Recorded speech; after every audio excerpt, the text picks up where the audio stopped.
नमस्कार, मैं हूं गोविंद पंत राजू और आप देख रहे हैं द फ्री प्रेस का कार्यक्रम आपकी बात।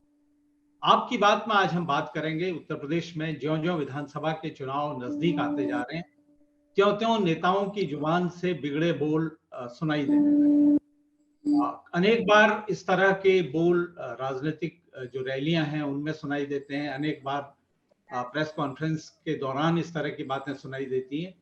लेकिन उत्तर प्रदेश के मुख्यमंत्री योगी आदित्यनाथ ने कल अ, उत्तर प्रदेश विधानसभा में अपने 850 करोड़ के अनुपूरक बजट के दौरान अपने भाषण में जी, समाजवादी पार्टी को जिस मुझे तरह से सब आड़े हाथों लिया, उसने एक इस तरह की जो बातों की जो जंग है उसको एक नया आयाम दे दिया। योगी आदित्यनाथ ने विधानसभा में अपने वक्तव्य में कहा कि समाजवाद सबसे बड़ा अंधविश्वास है और उन्होंने उत्तर प्रदेश में समाजवादी पार्टी की सरकारों को जब जब सरकारें रही हैं उनके कार्यकाल को अक्षम कार्यकाल बताया।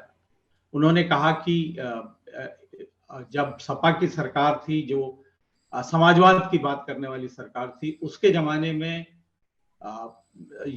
जब वहाँ उनके अपने इलाके में जब वो कार्यक्रम करते थे तो उस कार्यक्रम के लिए जो बग्घी है वो इंग्लैंड से मंगाई जाती थी। सैफई के कार्यक्रम के बारे में उन्होंने कहा कि समाजवाद के बारे में लोहिया जी कहते थे कि समाजवाद संतति और संपत्ति के साथ नहीं चल सकता, लेकिन उत्तर प्रदेश में जो समाजवाद है वो बिल्कुल ऐसा ही है।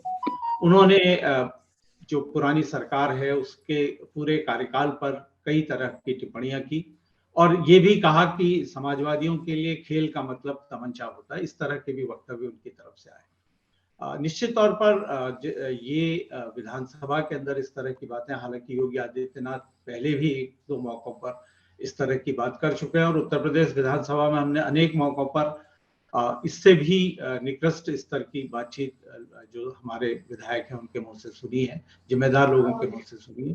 लेकिन चुनाव के वक्त जिस तरह से ये बात सामने आई है उससे जो पूरा जो चुनाव का जो एजेंडा है उसको शिफ्ट करने की जैसी एक कोशिश है कि आप एक पार्टी पर हमला करें, उस पार्टी के दर्शन पर हमला करें और आपको जवाब में आपसे जो सवाल पूछे जाते हैं उन सवालों से के जवाब देने की आपको जरूरत न पड़े, कुछ इस तरह की बात। तो हम आज बात करेंगे कि आखिर योगी आदित्यनाथ ने इस तरह की बात क्यों कही और क्यों अखिलेश यादव को इस बात के लिए भी इंगित किया गया कि वो अब मंदिर जाने लगे हैं, इस तरह की बात भी उनके खिलाफ की गई।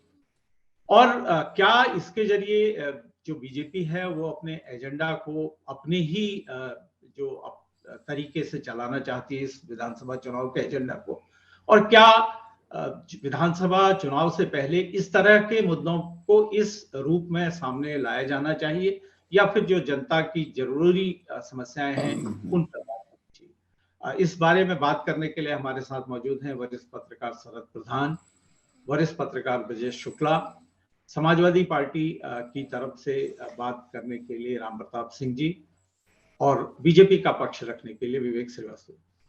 बातचीत की शुरुआत शरद जी मैं आपसे करना चाहता हूँ। ये इस तरह से जो जुबानी जंग जिस रूप में सामने आ रही है, आप इसको कैसे देख रहे हैं?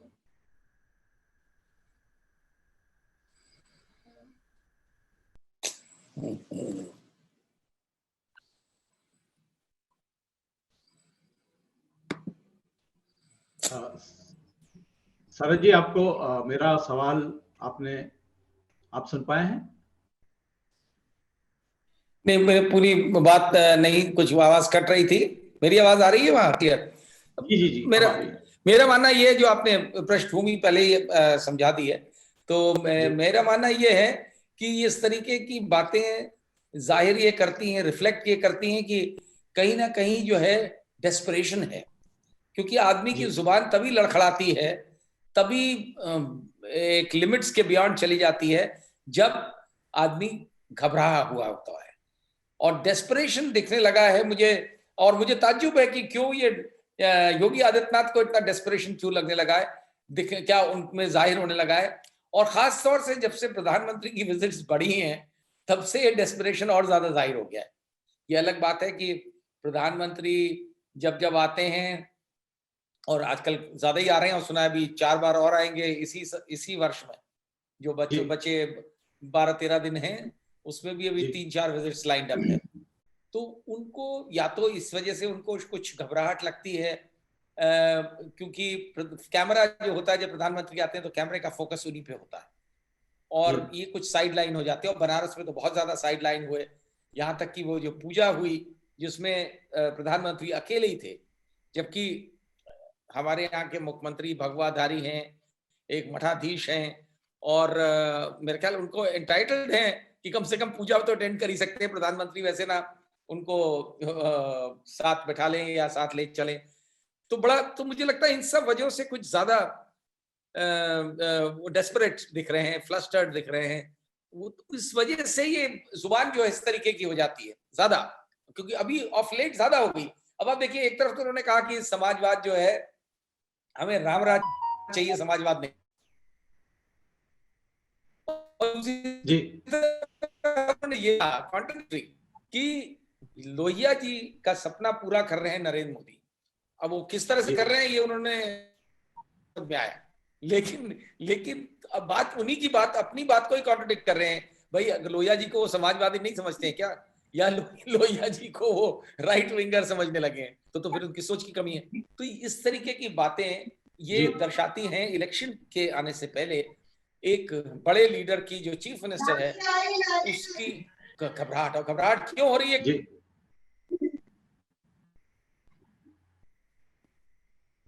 बिल्कुल दिख रही है भाजपा के लिए। जैसे आम धारणा तो यही है कि वापस आ रहे हैं वो जीत के, लेकिन अगर वो स्वयं इस तरीके के दिखाएंगे तो ये शक पैदा होने का, शंका होगी कि उनका फ्यूचर जो है वो अधर में है।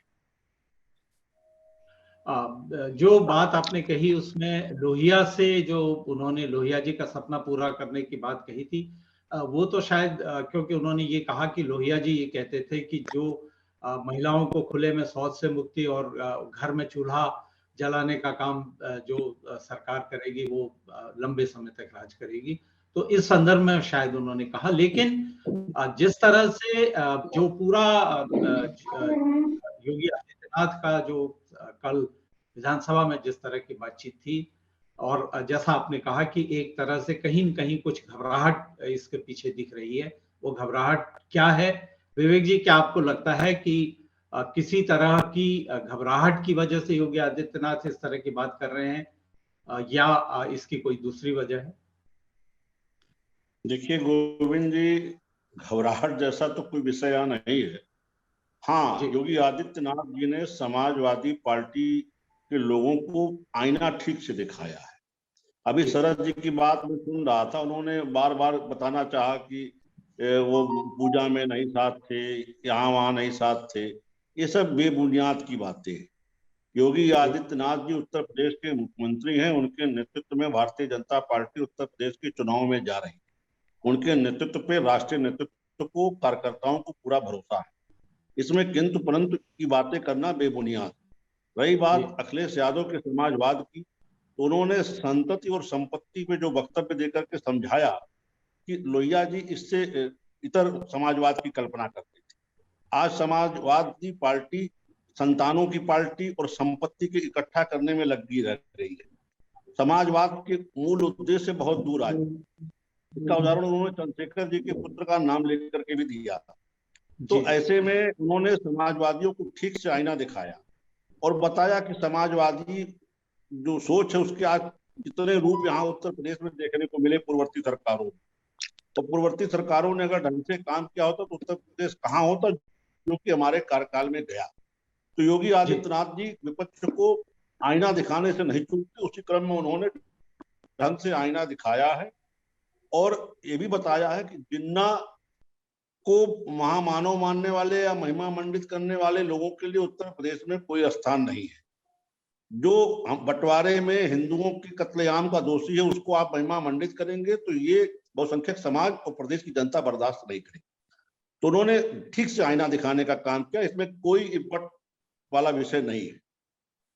बिल्कुल आपका मानना है कि योगी आदित्यनाथ ने आईना दिखाने की कोशिश की, लेकिन जहां तक जो बात आपने कही कि उत्तर प्रदेश की जनता माफ नहीं करेगी, तो निश्चित तौर पर ये काम तो जनता के हाथ से होना है, और विधानसभा का चुनाव जो है उसके जो नतीजे हैं वो इस बात को साबित करेगा। लेकिन राम प्रताप जी, जो बात यहाँ पर कही गई है बीजेपी के प्रवक्ता के द्वारा, विवेक श्रीवास्तव के द्वारा, कि मुख्यमंत्री ने आईना दिखाने की कोशिश की है, आप कितना सहमत हैं? और क्या आपको लगता है कि समाजवाद, जो लोहिया जी का समाजवाद था, उससे आज का समाजवाद, समाजवादी पार्टी का जो समाजवाद है, वो कहीं थोड़ा अपना रास्ता भटक रहा है? धन्यवाद गोविंद जी। सबसे पहले तो मैं बीजेपी के प्रवक्ता को ये कहना चाहूंगा कि बहुत अच्छी बात है जो है समाजवादियों को आईना दिखाना चाहते थे, तो कभी कभी आईना खुद भी देख लिया करें, तो शायद उनको अपने बारे में भी कुछ चीजें दिखाई देने लग जाएंगी, और आज हमारे प्रदेश की क्या हालत है शायद उनको दिखने लग जाए। और दो बातें मैं बस कहना चाहूंगा यहाँ पे कि ये बीजेपी का शुरू से एक एजेंडा रहा है कि वो हिंदू, और उनका जो ब्रांड ऑफ हिंदुत्व है वो बस ये कहते हैं कि जो हमारे साथ है वही हिंदू है, जो हमारे विपक्ष में है एक पॉलिटिकल डोमेन में वो शायद हिंदू नहीं है। तो अखिलेश यादव मंदिर जाते हैं तो वो शायद ये दिखाने की कोशिश करते हैं कि देखिए ये हमारी नकल कर रहे हैं, पर ऐसा तो नहीं है। मतलब हम सब हिंदू हैं। हिंदुइज्म एक ऐसी रिलीजन है जिसमें कि हर व्यक्ति का एक अपना स्टाइल ऑफ हिंदुइज्म है, और हम एक दूसरे के प्रति टॉलरेट करते हैं। तो ये हमारे एक रिलीजन की बहुत अच्छी बात है। तो इसको हमारे संविधान में तो देखिए कहीं भी कोई रिलीजन का कोई स्पेस है नहीं, लेकिन उसको 10-20 साल से जब से 1991 के बाद से जो एक नैरेटिव एस्टैब्लिश होना शुरू हुआ, तो religion has become a important issue. उसको बीजेपी ने कॉलोनाइज करने की पूरी कोशिश की कि जो हमारे साथ है वो हिंदू है, जो हमारे खिलाफ है वो आतंकवादी है या देश के खिलाफ है। वो जो ऐसा नैरेटिव चल गया कुछ दिनों तक, लोगों को उसमें भ्रम, लेकिन अंत में जो कार्ल मार्क्स ने कहा कि religion is opium of life, और ओपियम का इफेक्ट वेयर ऑफ करता है, और जब आदमी को भूख लगती है, जब आदमी को भूख लगती है, जब नशा उतरता है, तो उसको सत्य बातें समझ में आने लगती हैं। और आज यही स्थिति उत्तर प्रदेश में और भारत में है कि 5 साल योगी आदित्यनाथ जी की सरकार को होने जा रहे हैं, और मोदी जी की सरकार जो ये डबल इंजन की सरकार कहते थे 7 साल होने जा रहे हैं। तो आम जनता जिन्होंने इनके हिंदुत्व से प्रभावित होके, इनके राम राज के सपने से प्रभावित होके इनको वोट दिया था, आज उसको पूछ रहे हैं कि जो हमारे लोगों की नौकरियां चली गई उसके लिए कौन जिम्मेदार है, हमारे जो किसानों की आय दुगनी होनी थी वो दुगनी की जगह आधी रह गई, उसके लिए कौन जिम्मेदार है, कोविड का जो मैनेजमेंट हुआ उसमें हजारों लोगों ने देखा कि कैसे डेड बॉडीज गंगा में फ्लोट कर रही थी, वहां पे बेरियल साइट्स बने हुए थे। तो महंगाई इस समय इतनी बढ़ी हुई है, उसको किसी भी तरह ये डेटा मैनेजमेंट में ये लोग बड़े एफिशिएंट हैं, उसको प्रोजेक्ट करते हैं, जीडीपी दिखाते हैं कि हमारा इतना ग्रोथ हो रहा है। लेकिन आप किसी सच्चे अर्थशास्त्री से अगर पूछेंगे तो वो बताएंगे कि कैसे ये जॉबलेस ग्रोथ पिछले 7 साल में हुई है। तो इतने सारे मुद्दों पे अब ये सरकार ऐसा लगता है कि इनको भी शायद इंटरनल, और इसीलिए जो में बात प्रधान साहब ने कही और आपने कही कि that is getting manifested in their language, कि इनकी जुबान अब जो है कुछ अलग तरीके की हो गई है, और ये उसको और फर्दर प्रदेश को शायद सोचते हैं ऐसा कि अगर फर्दर पोलराइज करें तो ये अगला चुनाव जीत सकते हैं। पर मुझे ऐसा लगता है कि इनकी बहुत बड़ी भूल है, जनता आप समझ चुकी है, और आने वाले समय में जो है जनता इसका जवाब देगी।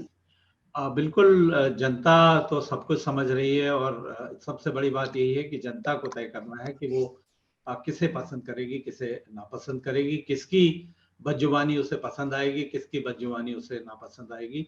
लेकिन ब्रजेश जी, जैसे ये जो मुख्यमंत्री का जिस तरह का वक्तव्य था, उसके पहले अखिलेश यादव की तरफ से जो बनारस में प्रधानमंत्री के कार्यक्रम को लेकर एक बात कही गई थी, उसके पहले जिन्ना की तारीफ जिस तरह से हुई थी, आपको नहीं लगता कि क्या इस तरह से मुद्दे ऐसे केंद्रित हो जाते हैं और असल सवाल कहीं पीछे छूट जाते हैं? हालांकि हिंदू होने वाले सवाल पर अखिलेश यादव ने बहुत अच्छी तरह से अपनी बात उन्होंने, जब उनसे सवाल पूछा गया था तो उन्होंने जवाब दिया था। अपने आसपास के तमाम लोगों को दिखाकर ये कहा था कि मैं हिंदू हूँ, ये हिंदू हैं, यहाँ बैठे ज्यादातर लोग हिंदू हैं, लेकिन हम में से किसी को ये साबित नहीं करने की जरूरत है कि हम हिंदू हैं। तो लेकिन फिर भी जो चुनाव जिस तरह से एक कड़वाहट की तरफ जा रहा है, आप उसको किस तरह से देख रहे हैं?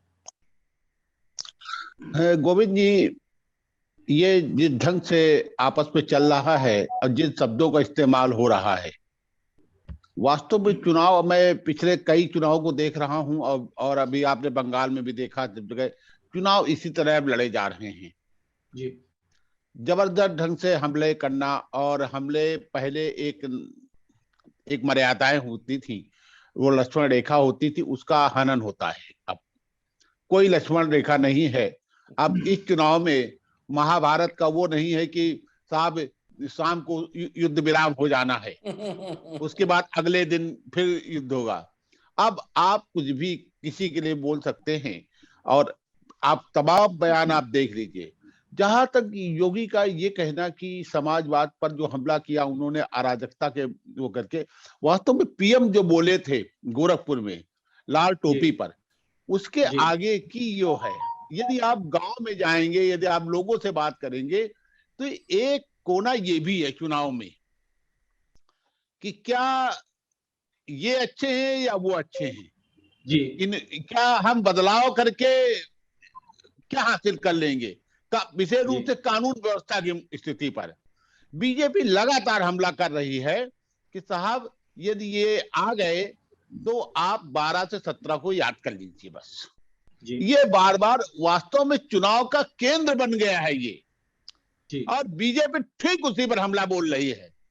उसके फायदे नुकसान पर अभी चर्चा नहीं कर सकते हैं, लेकिन वो हमलावर हैं, वो लगातार वो याद दिलाना चाहते हैं, उन बिंदुओं पर हमला करते हैं। तो ये एक चुनाव की रणनीति है, ये कोई ऐसा नहीं है कि कल अकस्मात बोल दिए, ये बाकायदे सोची समझी उससे होता है।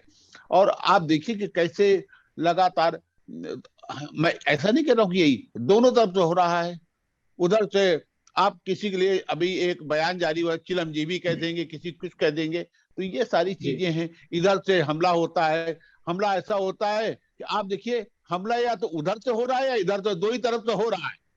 जी जी। बाकी कांग्रेस को कोई वो नहीं कर रहा, बसपा की कोई चर्चा नहीं कर रहा है, तो दोनों तरफ से हमले हो रहे हैं और ये क्रम चलता रहेगा।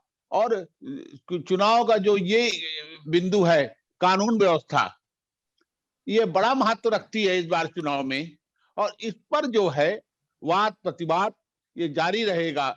और इस पर ही उसमें समाजवाद भी आ जाता है, समाजवादी पार्टी की सरकार भी आ जाती है, सारा कुछ इसी तरह चलता है और ये क्रम आगे बढ़ेगा। आप देखिएगा कि अभी शब्दों के तीर और तीखे होंगे जी, शब्दों के तीर और तीखे होंगे आने वाले दिनों में। ये लड़ाई और तीखी होती जाएगी और उसमें कटुता भी होगी। बिल्कुल, शब्दों के तीर भले ही तीखे हों, लेकिन उसमें मुद्दों की बात होनी चाहिए। उसमें अनावश्यक आरोप प्रत्यारोप और जो निंदनीय भाषा है उसका इस्तेमाल नहीं होना चाहिए। लेकिन शरद जी, जैसा ब्रजेश जी ने कहा कि ये क्योंकि एक तरह से दोनों ही जो प्रमुख पार्टी चुनाव में है, समाजवादी पार्टी और बीजेपी, दोनों के बीच में ज्यादा ये जो जुबानी जंग है, दोनों के बीच में ज्यादा चल रही है। आपको क्या लगता है कि बीजेपी ने जिस तरह से समाजवादी पार्टी के खिलाफ एक गुंडागर्दी वाली पार्टी, गुंडों की पार्टी होने का एक नैरेटिव सेट करने की कोशिश की है, आपको क्या लगता है कि समाजवादी पार्टी को जरूरत है कि वो अपनी छवि को बदलने के लिए कुछ करते हुए दिखाई दे? देखिए, पहली चीज तो ये है कि आरोप प्रत्यारोप जो समाजवादी पार्टी और बीजेपी के बीच में हो रहा है, इससे एक बात और स्पष्ट हो जाती है कि दोनों ने मान लिया है कि हमारी मेन लड़ाई में हम ही दोनों हैं, और बीजेपी ने भी इसको, तो उससे समाजवादी पार्टी की हैसियत पहले से काफी इंप्रूव हो गई है, जो शुरू में नहीं दिख रहा था, बहुत फर्क दिख रहा था। तो एक बात तो दूसरी है कि देखिए बीजेपी के पास एक बहुत बढ़िया है, जो रूलिंग पार्टी से ज्यादा कोई दूसरा नहीं मुमकिन के लिए मुमकिन भी नहीं होता, वो है पब्लिसिटी।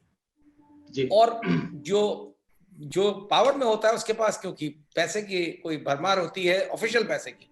अब जैसे यही देख लीजिए, जितने एलोकेशंस पब्लिसिटी यानी सूचना विभाग के लिए किए गए हैं, वो शायद इससे पहले कभी भी इतिहास में नहीं हुए, जो अभी हो रहे हैं। और उसके जरिए से एक तरीके का बम्बार्डमेंट करते हैं, मेरा मानना है, मैं उसको बम्बार्डमेंट कहता हूं, क्योंकि इतना ज्यादा वो जो बात अपनी कहना चाहते हैं वो होर्डिंग के जरिए, बैनर्स के जरिए, ये या टीवी के जरिए, ये सब में पैसा लगता है, और मैगजीनों के जरिए, अखबारों के जरिए इस कदर उसको फैलाते हैं कि आदमी सोचने वाला सोचने लगता है। उसमें अर्ध सत्य बहुत होता है, कुछ सत्य है, कुछ अर्ध सत्य है। अब ये कहना कि साहब ने कानून व्यवस्था बदल दी, बिल्कुल ट्रांसफॉर्म हो गया उत्तर प्रदेश, तो ये एक अंधा और बहरा आदमी तो मान लेगा। लेकिन हम और आप इसको देख रहे हैं कि लॉ एंड ऑर्डर की सिचुएशन क्या, मतलब क्या राम राज्य आ गया है? अगर ये राम राज्य है तो फिर भगवान मालिक है राम राज्य का जी। तो रामचंद्र जी भी जो है वो शायद उनको पुनर्जन्म लेना पड़ेगा इस राम राज्य को सैंक्शन देने के लिए जी। क्योंकि इस तरीके का रामराज कहीं होता है? जो हाथरस में हुआ, जो उन्नाव में हुआ, खुलेआम गवर्नमेंट, चाहे जो आज लखीमपुर में जो देख रहे हैं हुआ, अगर ये सुप्रीम कोर्ट लताड़ नहीं लगाता तो आपको लगता है कि ये नौबत आती? नहीं आती। ऐसा हुई, सुप्रीम कोर्ट ने चेंज करवाई, उसमें इंस्ट्रक्शंस थे कि यूपी के ऑफिसर्स नहीं होने चाहिए जो यूपी में रहने वाले हैं। जज बदला गया, क्योंकि इन्हें ये सुप्रीम कोर्ट को यकीन नहीं था कि जो जज अपॉइंट किया गया है वो टेलर मेड रिपोर्ट नहीं दे। ये रवैया शुरू से चलता रहा है। अब हाई कोर्ट का अगर लताड़ नहीं होती तो सेंगर के मामले में कुछ नहीं होता, chief justice of Allahabad high court की लताड़ नहीं होती तो हाथरस में कुछ नहीं होता। और जिस तरीके के वो रिमार्क्स दिए हैं इन लोगों ने, इन जजेस ने, टॉप जुडिशरी ने, वो जाहिर करता है कि कितना क्या स्थिति है लॉ एंड ऑर्डर की। अब आप क्लेम करते रहिए क्योंकि आपके पास हथियार है, इतना बड़ा हथियार है सूचना का। और क्या है लॉ एंड ऑर्डर के नाम पे जो क्लेम है वो केवल ये है कि हमने लोगों को बुलडोजर चलवा दिए जमीन प्रॉपर्टी पे, गुंडों को नस्तनाबूद कर दिया। उन गुंडों में कौन आते हैं? देखिए इसको ये जो है वो जो मेन जो दिखाए जाते हैं, बार बार दर्शाए जाते हैं, वो दोनों मुस्लिम्स हैं। और तो इससे और बात ये पुख्ता हो जाती है कि बीजेपी के टारगेट पे माइनॉरिटीज रहती हैं। ऐसा नहीं है कि हमारे हिंदू जो है भाई गुंडे नहीं है, लेकिन ये दिखाना कि साहब की गुंडागर्दी उनका कॉपीराइट हो गया है मुसलमान गुंडों का, तो ये तो गलत है, सत्य नहीं है। तो इस तरह का अर्ध सत्य के जरिए से ये मैसेजिंग करना कि साहब ने लॉ एंड ऑर्डर बड़ा इंप्रूव कर दिया है, तो ये उसके माइंड पे तो बड़ी जल्दी असर करता है। जो इसको ऑलरेडी आपने, अगर जिसके दिमाग में जहर है कि नहीं भाई ये हमारा तो हिंदू राष्ट्र होना चाहिए, ये मुसलमान कहां से आ गया, तो उसके लिए तो बहुत अच्छा मैसेज जाता है।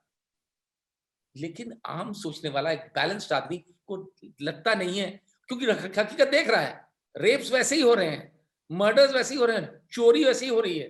भ्रष्टाचार का यह आलम है कि सरकार के अंदर के लोग ये कहते हैं कि साहब हमने कई लोगों से कहा कि भाई ये हम समझते थे कि योगी आदित्यनाथ बहुत ईमानदार है, हम मानते हैं कि बहुत ईमानदार है, लेकिन भ्रष्टाचार तो बहुत बढ़ गया है।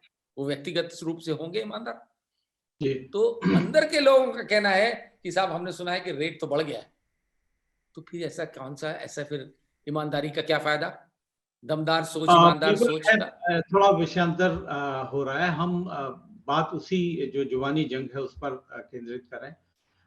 जैसा आपने कहा कि अपराध कम नहीं हुए, और निश्चित तौर रूप से जो विधानसभा में योगी आदित्यनाथ ने मुलायम सिंह यादव के एक बयान का भी उल्लेख किया था कि लड़के हैं, गलती हो जाती है रेप के संबंध में, और ये बताने की कोशिश की थी कि हमारे कार्यकाल में स्थितियां बहुत सुधरी। लेकिन विवेक जी, अगर आप अखबार देखें, अगर आप मीडिया देखें, सोशल मीडिया देखें, अदालतों में चल रहे मामले देखें, तो ऐसा लगता है कि महिलाओं के साथ जो दुर्व्यवहार है, महिलाओं के साथ जो यौन अपराध हैं, उनकी संख्या में कहीं कमी नहीं आई है, बल्कि वो बढ़ रहे हैं। तो आपका जो कानून व्यवस्था में सुधार का, अभूतपूर्व सुधार का जो दावा है, उस दावे को आप कैसे उसको उसकी पुष्टि कैसे करेंगे आप? देखिए गोविंद जी, जैसा कि मुख्यमंत्री जी ने विधानसभा में कहा, राम राज्य और समाजवाद के गुंडा राज का जो उन्होंने चित्र खींचा, जी अभी शरद जी बड़ी तारीफ कर रहे थे। समाजवाद के गुंडा राज की तस्वीर देखनी हो तो अखिलेश यादव के शपथ ग्रहण के बाद उनके भी मंच की दृश्य को आप फिर से कहीं से देख लीजिए, समाजवादियों का गुंडा राज आपको दिख जाएगा। उसके बारे में और चर्चा करने की आवश्यकता नहीं। भारतीय जनता पार्टी के राज में सिंडिकेट क्रिमिनल्स पे लगाम लगी है। जो सैम श्रृंखला चलती थी, जो पुलिस की किताबों में सैम सिंडिकेट के नाम से दर्ज थे, सैयद साहबुद्दीन सिवान में, अतीक अहमद इलाहाबाद में और मऊ में मुख्तार अंसारी, इन सिंडिकेट क्रिमिनल्स पे रोक लगी है। जो सिंडिकेट बना करके भूमाफिया काम करते थे, खनन का काम करते थे, उन पे रोक लगी। अब रही बात जो बलात्कार की बात कर रहे हैं, रंजिशन हत्याओं की बात कर रहे हैं, आमतौर पे देखा गया कि बलात्कार करने वाले उनके परिचित, उनके परिवार या उनके निकट संबंधी लोग होते हैं। ये बलात्कार की समस्या जब तक समाज का नैतिक स्तर नहीं सुधरेगा तब तक इस पर रोक नहीं लग सकती, कोई सरकार नहीं लगा सकती। हाँ, हम अपराधियों को पकड़ करके दंडित करने का काम करते हैं और वो हमारी सरकार कर रही है। रंजिशन हत्याएं ये भी होती है, रंजिशन हत्याओं पे कार्रवाई करने का काम सरकार कर सकती है, वो भी ईमानदारी से कर रही है। तो जो सरकार में रहते हम अच्छी तरीके से कर सकते थे, वो हम अपने गुड गवर्नेंस के माध्यम से डिलीवर कर रहे हैं। लेकिन जो लोग बार बार ये कहते हैं कि साहब ये अपराध का आंकड़ा बढ़ गया, ये अपराध का आंकड़ा बढ़ गया, उनसे पूछिए कि जब समाजवादी पार्टी की सरकार में सड़कों पे गुंडागर्दी होती थी, जमीन मकान कब्जा किए जाते थे, ऐसी घटनाएं कोई शरद जी बता सकते हैं क्या भाजपा सरकार में? किसी भाजपा के मंत्री का ऐसे किसी घटना में इन्वॉल्वमेंट बता सकते हैं क्या? जिन लोगों के नाम आप ले रहे हैं, कुलदीप सिंह सेंगर या किसी का भी नाम, उनके ऊपर भारतीय जनता पार्टी की सरकार रहते ही कार्रवाई हुई। ठीक है, आप सुप्रीम कोर्ट को क्रेडिट दें, हाई कोर्ट को क्रेडिट दें।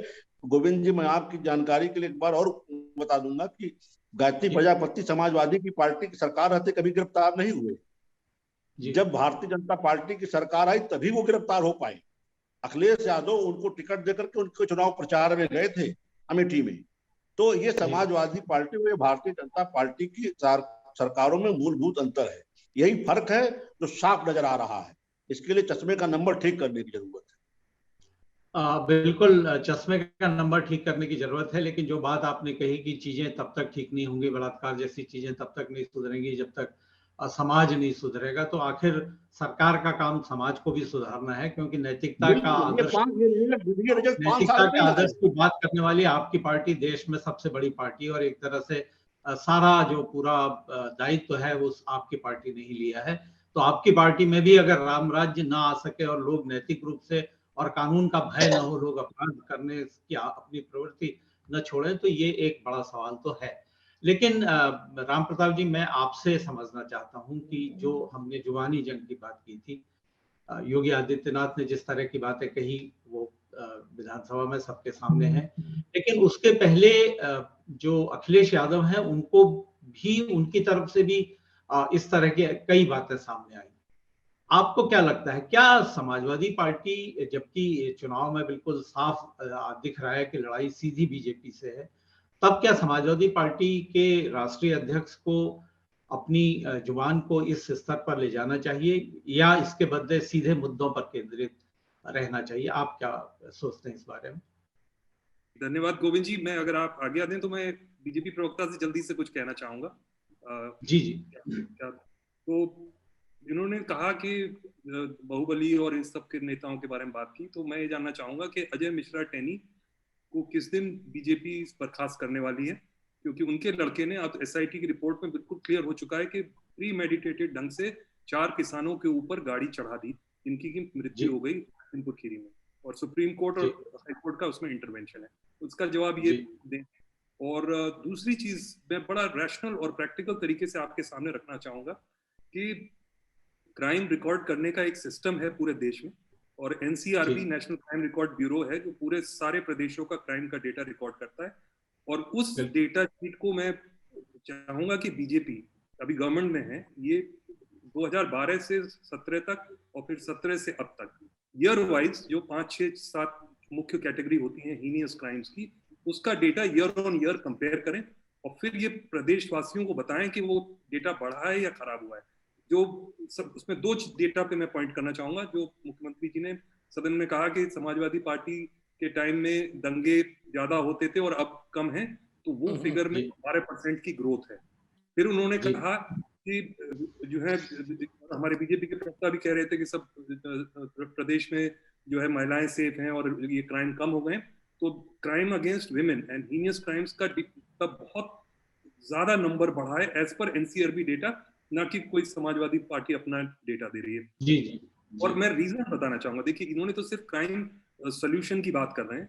समाजवादी पार्टी का एक विजन था जब 2014 में हमने यूपी 100 लॉन्च किया, जिसको अब यूपी 112 कर दिया है।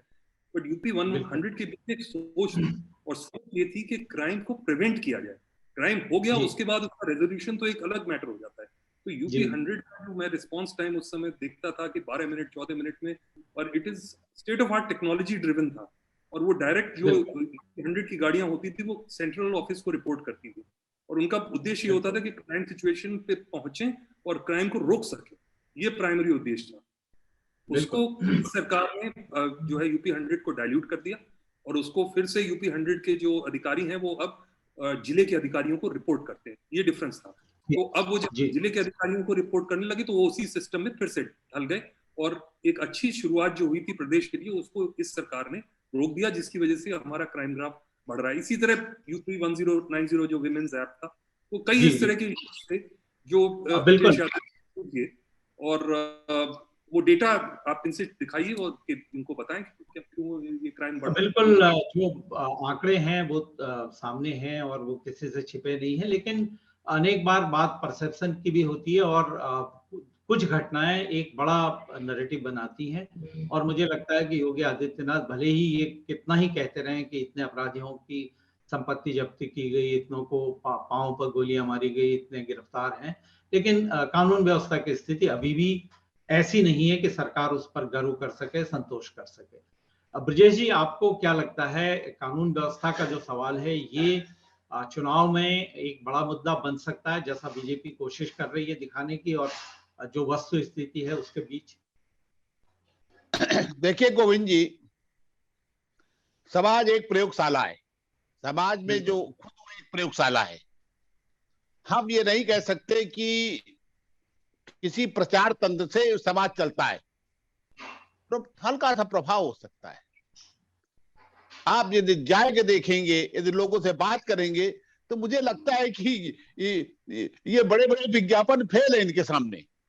बिल्कुल, ये खुद अपने ढंग से सोचते हैं लोग, कोई कुछ नहीं कर सकता। लेकिन जब उनके बीच बैठ के सुनिए, उनकी बातें सुनिए, तब लगता है कि ये इनका जो सोच है ये अलग ढंग का है। अब आंकड़े क्या कहते हैं वो अलग कहानी है। लोग क्या सोचते हैं आप देखिएगा, चुनाव बढ़ने दीजिए, मैं तो जा रहा हूं, देख रहा हूं। बिल्कुल, लोगों को जो लगता है वो अलग कथा है।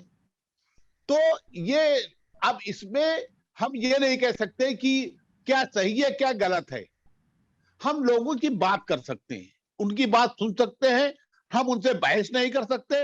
लेकिन मुझे लगता है कि कानून व्यवस्था एक बड़ा मुद्दा है, और ये मुद्दा बहुत प्रभावित कर रहा है लोगों को। ये विरोध में भी प्रभावित कर रहा है और पक्ष में भी प्रभावित कर रहा है। बिल्कुल, क्योंकि आम लोग वो आंकड़े लेके नहीं बैठते हैं जी, क्योंकि वो जो समाज है वो स्वयं देखता है कि क्या हो रहा है क्या नहीं हो रहा है। बिल्कुल, उनके लिए आंकड़ों की कोई कीमत नहीं है, वो जानते ही नहीं क्या है ये, बस। बिल्कुल सही बात है। जो आम आदमी है वो अलग तरह से सोच रहा है, वो जो जिस चीज को वो अनुभव कर रहा है उसके आधार पर अपनी सोच बना रहा है, अपनी विचार बना रहा है। और अगर प्रचार के जरिए, होर्डिंग्स के जरिए, विज्ञापनों के जरिए अगर सत्ता में आना संभव होता तो शायद उत्तर प्रदेश में पिछली 4-5 सरकारों में हर सरकार उसको विदाई न झेलनी पड़ती चुनाव के बाद, वो फिर से सत्ता में आती। विज्ञापन उसका एक असर है, लेकिन विज्ञापन से चीजें निर्धारित नहीं होती।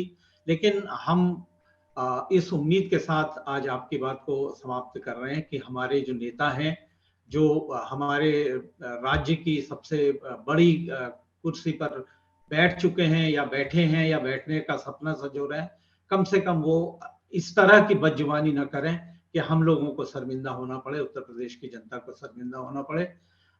हम इसी के साथ आज आपकी बात को समाप्त कर रहे हैं। हम अपने जो दर्शक हैं उनसे अनुरोध करते हैं कि वो हमारे कार्यक्रम को लाइक करें, शेयर करें और सब्सक्राइब करें, और साथ ही साथ अपने सुझाव और टिप्पणियों से हमको अवगत कराते रहें, ताकि द फ्री प्रेस के जरिए हम जो प्रयास कर रहे हैं स्वतंत्र और निष्पक्ष पत्रकारिता को आगे बढ़ाने का, वो सही दिशा में आगे बढ़ सके। आप सबका आभार, धन्यवाद, नमस्कार। नमस्कार।